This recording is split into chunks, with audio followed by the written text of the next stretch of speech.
William Rowan Hamilton, Dublin, 4 de agosto de 1805, Dublin, 2 de setembro de 1865, foi um matemático, físico e astrônomo irlandês. Contribuiu com trabalhos fundamentais ao desenvolvimento da ótica dinâmica e álgebra. A sua descoberta mais importante em matemática é a dos quaterniões. Em física é muito conhecido pelo seu trabalho em mecânica analítica, que veio a ser influente nas áreas da mecânica quântica e da teoria quântica de campos. Em sua homenagem são designados os hamiltonianos por ele inventados. Biografia: filho de Archibald Hamilton, advogado, e Sarah Hutton, e o mais jovem de 3 irmãos e uma irmã, foi uma criança prodígio, tendo a partir dos 3 anos iniciado a sua educação com o seu tio, o reverendo James Hamilton, um linguista que falava diversas línguas, grego, latim, hebreu, aprendeu a falar diversos idiomas. Disse que aos 12 anos falava persa, árabe, sânscrito, siríaco, francês e italiano. Na mesma idade, conheceu o americano Zera Colbur, com quem despertou seu interesse por matemática. Sua introdução à matemática veio aos 13, quando estudou a álgebra de Clairaut. Aos 15, começou a estudar as obras de Newton e Laplace. Em 1822, encontrou um erro na mecânica celeste de Laplace, o que chamou a atenção de John Brinkley. 2. Ingressou no Trinity College de Dublin aos 18 e em seu primeiro ano obteve uma optime em clássicos, uma distinção que só foi concedida uma vez em 20 anos. Em agosto de 1824, seu tio James levou-o a Summerhill para conhecer a família Disney. Foi nesse ponto que conheceu Catherine e imediatamente se apaixonou. Infelizmente, como tinha 3 anos no Trinity College, não estava em condições de propor casamento. No entanto, estava fazendo progressos notáveis para uma graduação e apresentou seu primeiro trabalho à Academia Real Irlandesa antes do final de 1824, intitulado Sobre Cáusticos. Em fevereiro do ano seguinte, a mãe de Catherine informou a William que sua filha deveria se casar com um clérigo, que era 15 anos mais velho. Ele era rico e poderia oferecer mais a Catherine do que Hamilton. Em seu próximo conjunto de exames, William recebeu um Bene em vez do usual Val de Bene, por estar perturbado em perder Catherine.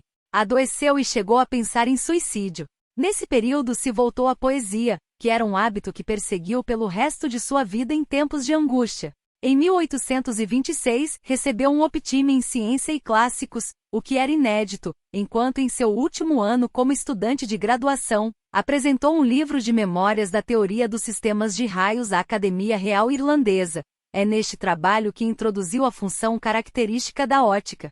Seu examinador, Boyton, persuadiu-o a candidatar-se ao posto de astrônomo real no Observatório de Dunsink, embora já houvesse 6 candidatos, um dos quais era George Biddell Airy. Mais tarde, em 1827, o conselho nomeou o professor de astronomia no Trinity College, quando ainda era graduado aos 21 anos. A cátedra levou o título honorário de astrônomo real da Irlanda e o benefício de residir no Observatório Dunsink. Essa nomeação trouxe muita controvérsia, já que não tinha muita experiência em observar. Seu predecessor, o professor Brinkley, que havia se tornado bispo, não achou que tivesse sido a decisão correta de Hamilton aceitar o cargo e sugeriu que teria sido prudente esperar por uma bolsa de estudos. Descobriu-se que ele havia feito uma má escolha ao perder o interesse pela astronomia e dedicar todo o seu tempo à matemática. 2. Antes de iniciar suas funções nessa posição de prestígio, visitou a Inglaterra e a Escócia, de onde a família Hamilton se originou. Conheceu o poeta William Wordsworth e eles se tornaram amigos. Uma das irmãs de Hamilton, Eliza, também escreveu poesia e quando Wordsworth foi visitar Dunsink, foram seus poemas que ele gostou mais que os de Hamilton. Os 2 homens tiveram longos debates sobre ciência contra poesia. Hamilton gostava de comparar os dois, sugerindo que a linguagem matemática era tão artística quanto a poesia. Hamilton assumiu um aluno pelo nome de Adary. Eram uma má influência um para o outro quando a visão de Adary começou a apresentar problemas ao observar demais, enquanto Hamilton adoecia devido ao excesso de trabalho. Decidiram fazer uma viagem a Armagh por meio de um feriado e visitar outro astrônomo, Romney Robinson. Foi nessa ocasião que Hamilton conheceu Lady Campbell, que se tornaria uma de suas confidentes favoritas. William também aproveitou a oportunidade para visitar Catherine, já que morava relativamente perto, o que ela então retribuiu indo ao observatório. Hamilton estava tão nervoso em sua presença que quebrou a ocular do telescópio enquanto tentava fazer uma demonstração, e isso inspirou outro intervalo de miséria e escrita de poemas. Em julho de 1830, ele e sua irmã Elisa visitaram Wordsworth e foi nessa época que começou a pensar seriamente em se casar. Após algumas investidas, se casou com ele Maria Bailey, que vivia do outro lado dos campos do observatório. Eles passaram a lua de mel em Bailey Farm e Hamilton trabalhou em seu terceiro suplemento à sua teoria de sistemas de raios. Então, no observatório, ele não tinha muita ideia de como cuidar da casa e estava tão doente que a família ficou extremamente desorganizada. Nos anos seguintes, passava a maior parte do tempo longe do observatório enquanto cuidava de sua mãe enferma ou estava indisposta.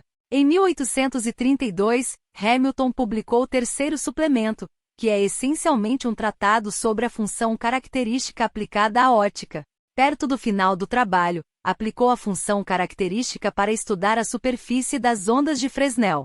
A partir disso, previu a refração cônica e pediu ao professor de física do Trinity College, Humphrey Lloyd, que tentasse verificar experimentalmente sua previsão teórica. Lloyd assim o fez 2 meses depois e esta previsão teórica trouxe grande fama a Hamilton. Porém, também levou a controvérsia com McCulloch, que chegou perto da descoberta teórica. Em 4 de novembro de 1833, leu um artigo à Academia Real Irlandesa expressando números complexos como casais algébricos, ou ordenou pares de números reais. Ele usou álgebra no tratamento de dinâmica no método geral em dinâmica em 1834. Neste trabalho deu sua primeira declaração da função característica aplicada à dinâmica e escreveu um segundo artigo sobre o tópico no ano seguinte. No mesmo ano, nasceu seu filho William Edwin. Ele, em seguida, deixou Dunsink por 9 meses deixando Hamilton para lutar contra a solidão, jogando-se em seu trabalho ainda mais. Em 1835, publicou Álgebra como a ciência do tempo puro, que foi inspirado por seu estudo de Immanuel Kant e apresentado numa reunião da Associação Britânica para o Avanço da Ciência. Neste segundo artigo sobre casais algébricos referiu-se a eles como passos do tempo. Hamilton foi condecorado em 1835 e naquele ano seu segundo filho, Archibald Henry, nasceu, mas os próximos anos não lhe trouxeram muita felicidade. Após a descoberta dos casais algébricos, tentou estender a teoria aos trigêmeos, e isso se tornou uma obsessão que o atormentou por muitos anos. No outono seguinte foi a Bristol para uma reunião da Associação Britânica, e ele levou as crianças com ela à fazenda Bailey por 10 meses. Seu primo Arthur morreu, e não muito depois de Helen voltar da mãe, foi embora novamente à Inglaterra, desta vez deixando as crianças para trás após o nascimento de uma filha, Helen Elisa Amélia. Neste ponto, William ficou deprimido e começou a ter problemas com o álcool, então sua irmã voltou a morar em Dunsink. Helen retornou em 1842, quando Hamilton estava tão preocupado com os trigêmeos que até mesmo seus filhos estavam cientes disso. Em 16 de outubro de 1843, estava caminhando ao longo do Canal Real com sua esposa para presidir uma reunião do Conselho da Academia Real Irlandesa. Embora sua esposa falasse com ele de vez em quando, Hamilton mal ouvia, pois a descoberta dos quaterniões, a primeira álgebra não comutativa a ser estudada, tomava forma em sua mente. Ele não resistiu ao impulso de esculpir as fórmulas para os quaterniões na pedra da Ponte Broome, ou Ponte Brogan, como a chamava, quando ele e sua esposa a passaram. Em 1958, a Academia Real Britânica ergueu uma placa comemorativa disso. Hamilton sentiu que essa descoberta revolucionaria a física matemática e passou o resto de sua vida trabalhando nisso. Pouco depois, sua vida pessoal voltou a atormentar sua mente. Em 1845, Thomas Disney visitou Hamilton no observatório e trouxe Catherine consigo. Isso deve ter aborrecido William, já que sua dependência do álcool piorou. Em uma reunião da Sociedade Geológica Britânica no mês de fevereiro seguinte, fez uma exposição de si mesmo através de sua intoxicação. O ano de 1847 trouxe a morte de seus tios, James e Willie, e o suicídio de seu colega no Trinity College, James McCulloch, o que o perturbou muito. No ano seguinte, Catherine começou a escrever para Hamilton. A correspondência continuou por 6 semanas e tornou-se mais informal e pessoal até que Catherine se sentiu tão culpada que confessou ao marido. Hamilton escreveu para o marido dela e informou de que nunca mais ouviriam falar dele. No entanto, ela escreveu mais uma vez e desta vez tentou o suicídio, sem sucesso. Hamilton persistiu em sua correspondência com Catherine, que enviou através de seus parentes. Hamilton cedeu ao álcool imediatamente depois disso, mas se lançou em seu trabalho e começou a escrever suas palestras sobre quaterniões, que publicou em 1853, mas logo percebeu que não era um bom livro para aprender tal teoria. Ajudou o filho de Catherine, James, a preparar-se para seus exames de associação, que eram sobre quaterniões. Mais tarde naquele ano, recebeu uma caixa de lápis de Catherine com uma inscrição que dizia: de quem você nunca deve esquecer nem pensar mal. E quem teria morrido mais contente se tivéssemos mais uma vez nos encontrado. 2. Hamilton foi direto para Catherine e deu-lhe uma cópia do palestra sobre quaterniões. Ela morreu 2 semanas depois. Como forma de lidar com sua dor, Hamilton atormentou a família Disney com correspondência incessante, às vezes escrevendo 2 cartas por dia. Determinado a produzir um trabalho de qualidade duradoura, Hamilton começou a escrever outro livro, Elementos dos Quaterniões, que estimava ter 400 páginas e levar 2 anos para ser escrito. O título sugere que modelou seu trabalho nos elementos de Euclides.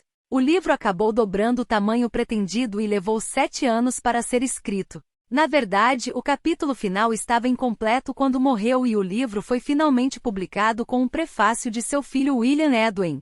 Hamilton morreu de um grave ataque de gota logo após receber a notícia de que havia sido eleito o primeiro membro estrangeiro da Academia Nacional de Ciências dos Estados Unidos. Publicações Item Hamilton, Sir W.R. 1853, Lectures on Quaternions Dublin. Odds and Smith. Item Hamilton, Sir W.R. Hamilton, W.E., ed. 1866, Elements of Quaternions London, Longmans, Green.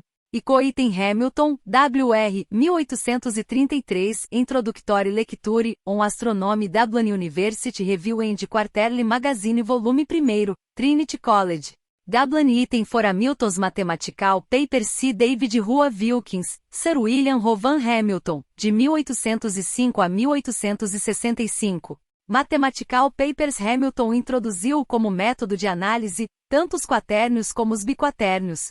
A extensão a 8 dimensões pela introdução de coeficientes de números complexos. Quando seu trabalho foi reunido em 1853, o livro Lectures on Quaternions havia formado o assunto de sucessivos cursos de palestras, ministrados em 1848 e anos subsequentes, nos Halls of Trinity College, Dublin.